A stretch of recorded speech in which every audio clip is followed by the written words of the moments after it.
There are really only three key things that you need to know in order to lose fat and get healthy. And we're going to cover all three right now. The most important thing, without a doubt, when it comes to fat loss is nutrition. And both quality as well as quantity matter. Now, can you lose fat being in a calorie deficit, eating nothing but Skittles? Technically, yes, but that isn't sustainable or healthy.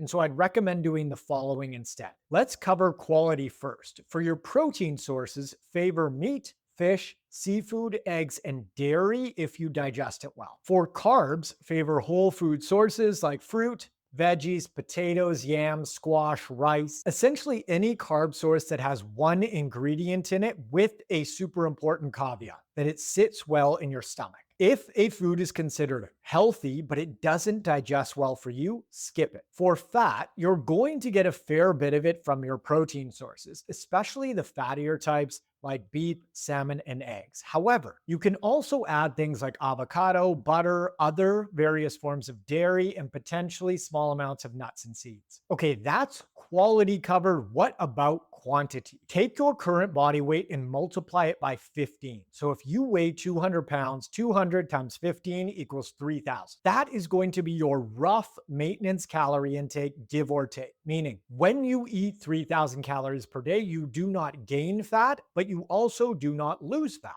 You want to lose fat. And so subtract 300 to 500 from your maintenance intake, which in this case will land you at 2,500 to 2,700 calories per day. Eat 1 gram of protein per pound of your current body weight or your goal body weight. So if you're 200 pounds now and you want to be 175 pounds, eat between 175 and 200 grams of protein daily. There are 4 calories per gram of protein. So if you're eating 200 grams of protein per day, that's a total of 800 calories.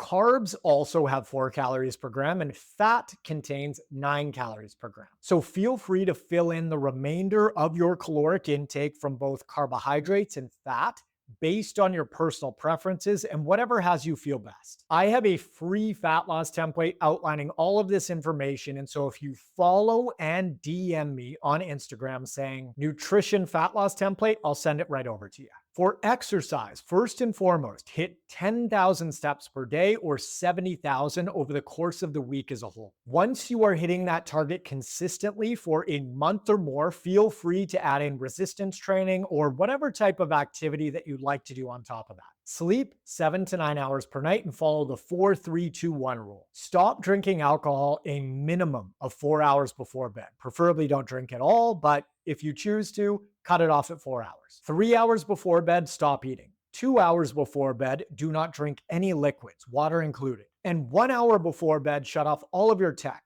So no computer, phone, television, bright lights, any of that stuff. When you hit a fat loss plateau, you have 3 options to continue losing fat. 1, lower your calorie intake and keep your movement the same. 2, keep your calorie intake the same and increase your movement. 3, lower your calorie intake and increase your movement. Now, the reason why I said when you hit a fat loss plateau is because as you get leaner and lighter, you're going to burn fewer calories doing the same level of activity. And you can think about it like this. A big SUV is going to use more fuel driving 100 miles than a small Honda Civic is. And so as you get smaller, you are going to require fewer calories. Do you need supplements? No. There are no over-the-counter supplements that actually work for fat loss. Does it matter how many meals you eat per day? No.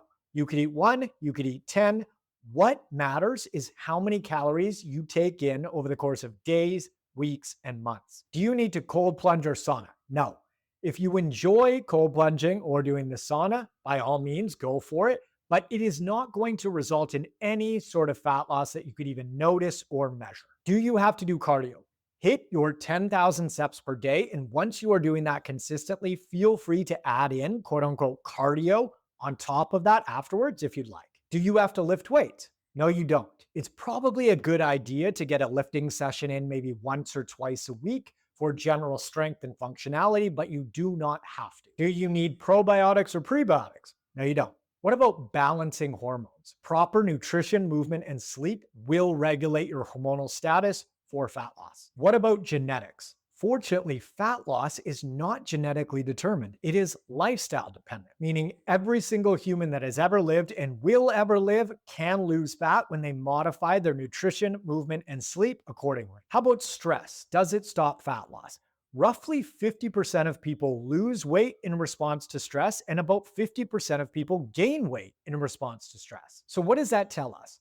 Stress itself does not result in weight loss or weight gain, but our response to stress can. Meaning, if you get stressed out and you eat less, you are going to lose weight. And if you get stressed out and you eat more, you are going to gain weight. So, do your absolute best to keep your nutrition on point during stressful times via preparation and planning. And if you do that, you can absolutely maintain your body composition or even improve it regardless of external life stressors.